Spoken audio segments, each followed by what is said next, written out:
Abu Huraira, he was wearing 2 garments from linen. He took one of the garments and he wiped his nose with it. And when he did that, the memories hit him. And he said, Bakhin, Bakhin.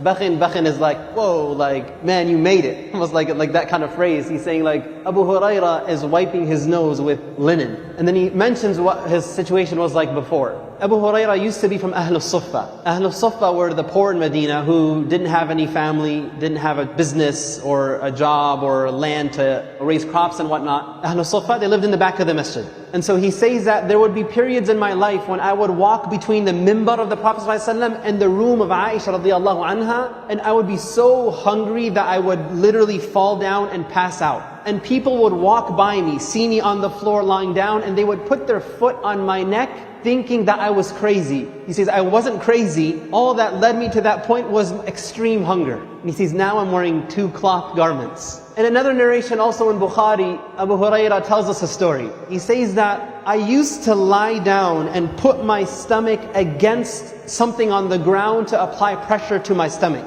And he says, I used to tie a rock to my stomach tightly to put pressure on my empty stomach to relieve the pain of hunger. And he says, and one time I was so hungry that I just sat in the road and I waited for people to pass by. And he says, Abu Bakr passed by. So I asked him about the tafsir of an ayah in the book of Allah. And he says, I didn't really have a question about the ayah. My hope was, when I asked Abu Bakr this question, he would say, come over, let's have some chai, some crackers, some dates, whatever, and we'll talk about the ayah. So he was hoping he would get an invitation to the house of Abu Bakr. But he says, Abu Bakr didn't get the hint. He didn't say if he answered the question or not, but he says he just kept going and he didn't invite me over. And so he says, so I waited. And then he says, ثُمَّ مَرَّ عُمَرَ radiallahu anhu. I asked him about an ayah in the book of Allah. I only asked him that so that he could invite me to his house and feed me. And he says, he also passed by and he didn't invite me over. And then he says, ثُمَّ مَرَّ أَبُو الْقَاسِمِ صلى الله عليه وسلم. And then Abu al-Qasim, the Prophet of Allah صلى الله عليه وسلم, he passed by.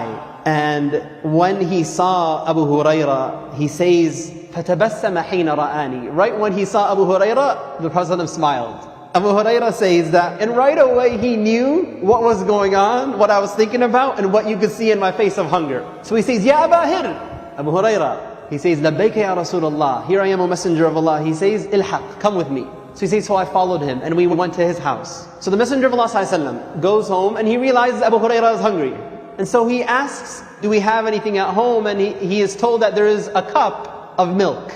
So Abu Huraira is like, okay, alhamdulillah, the Prophet ﷺ knows what's going on, I'm going to get my meal for the day. But then the Messenger of Allah ﷺ, he tells Abu Huraira, oh Abu Huraira, go to Ahlul Suffah and call all of them over. We're going to have a big party, inshallah. Now Abu Huraira is narrating the hadith himself, and he's being completely honest here, right? He says, فَسَأَنِي ذَلِكَ. Like that disappointed me. And he's saying to himself, how can 1 cup of milk be sufficient for all of the Ahlul Suffah, right? And he says, I have more rights to have this milk. I'm here. Like I'm with the Prophet ﷺ. Abu Huraira, he hasn't been a Muslim for long, but he already knows some rules. The one who's inviting is going to be the one who is serving, not eating first. So this small amount of milk, not only do I have to invite them, I am going to be the one who will be serving them. So what will be remain for myself? But he says, never will I contradict the command of Allah or the command of the Messenger of Allah. Even if it appears to be at my own loss. If the Messenger of Allah told me to call them, I will call them. So he goes and he calls Ahlul Suffah. As expected, the Messenger of Allah told him to provide the milk to each person. So Abu Huraira goes to the first man and he gives him the milk. And the narration, again, it's very interesting how Abu Huraira is recalling the story. He says, the man would drink hatta yarwa, until he would be completely filled. And then he would give back the cup to Abu Huraira. And Abu Huraira would then go to the next person. And the next person would drink and drink and drink until he was filled. Until finally everybody from Ahlul Suffah drank. So the only people left to drink are 2. The Messenger of Allah and Abu Huraira. And so the Messenger of Allah, Abu Huraira says, فَنَظَرَ إِلَيَّ. He looks at me. فَتَبَسَّمَ. And he again smiles in my face. And he says, Aba Hir. And he says, لَبَّيْكَ يَا Rasulullah. He says, بَقِيتُ أَنَا وَأَنْتِ. There's only 2 people left.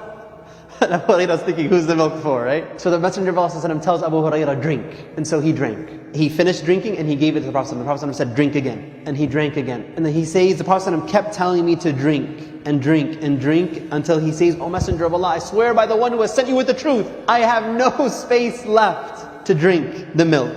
And then he gave the cup to the Prophet ﷺ, and then the Messenger of Allah ﷺ, he praised Allah and he said Bismillah, and then he also drank what remained. What I was hoping to draw from the hadith is, Abu Hurairah himself says, the moment he saw me in the street, he knew in my face and what is in my heart that I am here because I'm hungry. But the Prophet ﷺ took him through this whole exercise, calling others, being generous to others, teaching Abu Hurairah anhu to give preference to others over yourself, even if you are the one who is in need. And it's a quality that Allah preserved in the Quran when He says, وَيُؤْثِرُونَ عَلَىٰ أَنفُسِهِمْ وَلَوْ كَانَ بِهِمْ خَصَاصَةٌ. The Ansar are a people who give preference to others over themselves, even if they themselves are in desperate need. And this ayah was actually revealed after an incident that Abu Hurairah himself narrated. He says, when a man came to the Messenger of Allah ﷺ and he was hungry, and the Messenger of Allah went to his house and his wife told him, we only have water. So he said, who will feed this man? One Ansari man said, I will. So he goes home and he tells his wife, do we have food? She says, all we have is something that's very a small amount to feed my children.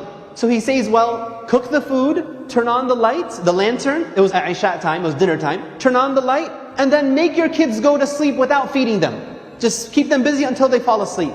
And so she did that. And then what their plan was, they took out the food and they presented it to the guest. And then the wife intentionally, though she made it look accidentally, knocks out the lantern and the light turns out. So they're sitting now in the dark. And so the wife and the husband both are pretending to eat. And the guest feels, he senses that they're eating, but in reality they were pretending to eat because they only had enough food that would feed one adult. And they didn't say this to him, they didn't say this to the Messenger of Allah, they didn't say this to anybody else. The next day, when the man goes to the Messenger of Allah ﷺ, the Messenger of Allah ﷺ, he tells the man that Allah smiled and was impressed and laughed at what you did last night. He didn't say anything to the Messenger of Allah. This was a secret deed he did between him and Allah. The spirit of a believer is not just giving preference to others over themselves, but doing so in a way the person doesn't sense that you're doing them a favor. That the deed is so hidden that Allah revealed an ayah to expose what the man did when he said, وَيُؤْثِرُونَ عَلَىٰ أَنفُسِهِمْ وَلَوْ كَانَ بِهِمْ خَصَاصَةٌ. That they give preference to others over themselves even when they are in need.